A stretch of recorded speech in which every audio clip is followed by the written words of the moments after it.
नमस्कार। कुछ समय पहले मैंने एक बड़ी प्यारी पौराणिक कथा सुनी। हुआ यूँ कि एक दफ़े स्वर्ग में हमारे जो तीन मुख्य देव हैं, ब्रह्मा, विष्णु और महेश, उनकी तीन पत्नियाँ, दैट मीन्स सरस्वती जी, लक्ष्मी जी और पार्वती जी इकट्ठा होती है।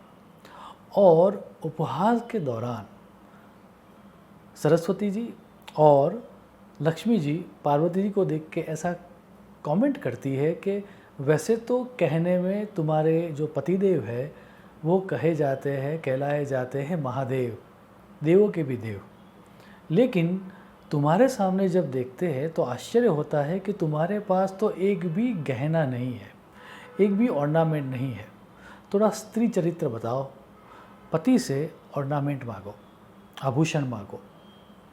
अब पार्वती जी वापस आती है कैलाश और महादेव जी के सामने थोड़ा रूठ के, थोड़ा स्त्री चरित्र दिखाते हुए ये कहती है कि जब तक आप मुझे ऑर्नामेंट नहीं दोगे और उसमें भी सबसे ज़्यादा कीमती कॉस्टलीस्ट ऑर्नामेंट नहीं दोगे, तब तक मैं आपसे बात नहीं करूँगी। महादेव जी पूरी बात समझ जाते हैं और हंस के, जैसा कि हम सबको पता है कि महादेव जी अपने शरीर के ऊपर भस्म का ही लेप करते हैं, तो जहाँ पर वो बैठे थे वहीं पर पास में थोड़ी बहुत भभूत गिरी हुई थी। तो वो एक चपटी में भभूत लेते हैं और पार्वती को दे के कहते हैं कि तुम जाओ कुबेर के पास जाओ और कुबेर को कहना कि इस चपटी भभूत के बदले में जितने भी ऑर्नामेंट्स आते हो वो आप मुझे दे दो। अब इतना सुनने के बाद पार्वती जी थोड़ा और भड़की। उन्होंने कहा कि आपको मुझे आभूषण नहीं देना है, ये तो और भी समझ में आता है क्योंकि आप ज्ञान मार्गी हो, वैराग्यवान हो और आपको मेडिटेशन में बैठा रहना ही अच्छा लगता है, तो आप मुझे ऑर्नामेंट नहीं दोगे तब तक ये समझ में आता है। लेकिन ये चपटी भभूत लेकर आप मुझे कुबेर जी के पास जाने के लिए कह रहे हो, क्यों मेरी और आपकी बेइज्जती करवाने पर तुले हुए हो? इतना जवाब सुनने के बाद महादेव जी थोड़ा गंभीर होके पार्वती जी के पास जाते, सामने देख के बोलते हैं, आप जाओ तो सही। और जैसा कि हम सबको पता है कि महादेव जी को गुस्सा करना कौन चाहेगा, तो पार्वती जी वो चपटी भभूत लेकर कुबेर जी के पास जाते हैं और कुबेर जी के पास जाकर वो चपटी भभूत देकर कहते हैं कि महादेव जी ने कहा है कि इस चपटी भभूत के बदले में जितने भी आभूषण आप मुझे दे सको आप दो। अब कुबेर जी को भी मन ही मन बहुत हंसी आ रही होती है, लेकिन वो बताते नहीं है। फिर भी एक तराजू लेकर वो आते हैं, बैलेंस, और तराजू के एक पल्ले में वो चपटी भभूत रखते हैं और चपटी भभूत के बदले में क्या होगा ये मानकर सबसे पहले 1 या 2 सुवर्ण मुद्राएं रखते हैं, गोल्ड कॉइन्स। लेकिन तराजू तो हिलता भी नहीं है, तो फिर वो अपना कड़ा रख देते हैं, फिर भी तराजू नहीं हिलता। फिर वो अपना हाथ रख देते हैं, फिर भी तराजू नहीं हिलता। फिर वो अपना मुकुट रख देते हैं, फिर भी तराजू नहीं हिलता। फिर तो उनके खजाने में से बड़ी बड़ी आभूषण लाए जाते हैं, तराजू बिल्कुल हिलता नहीं है। नौबत यहाँ तक आ जाती है कि कुबेर जी का पूरा खजाना ख़त्म हो जाता है और तराजू हिलता भी नहीं है। ये देख के पार्वती जी को बात समझ में आ जाती है। वो दौड़ के अपने पतिदेव महादेव के पास आते हैं, आंखों में आंसू लेकर उनको नतमस्तक होते हैं और कहते हैं कि मैं ही ना समझती, मुझे ही समझ में नहीं आया कि दुनिया का सबसे बड़ा आभूषण मेरे पास है, मैं ही समझ में नहीं आया, मैं ही ये समझ नहीं पाई, मुझे माफ़ कर दे। ये पूरी घटना को कवि दाद ने एक प्रसिद्ध भजन में कहा है।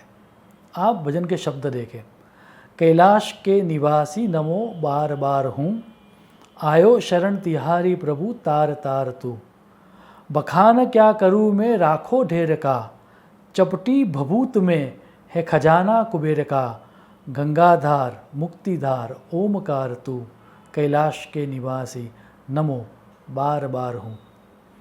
इस पौराणिक कथा का सार यही है कि ज्ञान, सद्विद्या, वैराग्य या आत्मज्ञान ही सबसे बड़ा धन है। सुभाषित रत्न मंजूषा में उसके लिए ये प्रसिद्ध वचन कहा गया है, विद्या धनम सर्वधन प्रधानम, अर्थात सभी विद्याओं में विद्या रूपी धन एवं वैराग्य का धन ही सबसे मुख्य धन होता है। अब अगर हम शास्त्रों को ध्यान से देखें और समझें तो एक बात और भी समझ में आती है कि जिसकी जितनी ज़्यादा तृष्णा, दैट मीन्स लालच, ग्रीड या इच्छा होती है, उतना ही वह व्यक्ति पामर होता है, निर्धन होता है, और जिसकी जितनी इच्छाएं कम होती है उतना ही वह व्यक्ति धनवान होता है। भर्तृहरि महाराज ने नीति शतक में उसके लिए एक सुंदर सूत्र दिया है। आप सूत्र देखें, सतु भवति दरिद्रो यस्य तृष्णा विशाला मनसि च परितुष्टे कह अर्थवान को दरिद्रः। अर्थात संसार में दरिद्र तो वह व्यक्ति होता है जिसकी तृष्णाएं बहुत होती है।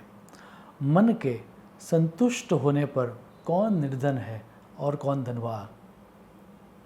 महादेव जी के पास संतोष रूपी धन है, महादेव जी के पास आत्मज्ञान रूपी धन है। आत्मज्ञान का खजाना ही स्वयं शंकर है, और इसीलिए उनकी चपटी भभूत के सामने कुबेर का पूरा खजाना खाली हो चुका था। इस तरह का आत्मज्ञान, इस तरह की सद्विद्या हम सबको प्राप्त हो, ताकि जो दुनिया का सबसे कीमती आभूषण है वह सद्विद्या, वैराग्य या आत्मज्ञान हम सबको प्राप्त हो, ऐसी प्रभु चरण को प्रार्थना करके मैं मेरी वाणी को विराम दूंगा। शुभम भवतु। प्रणाम।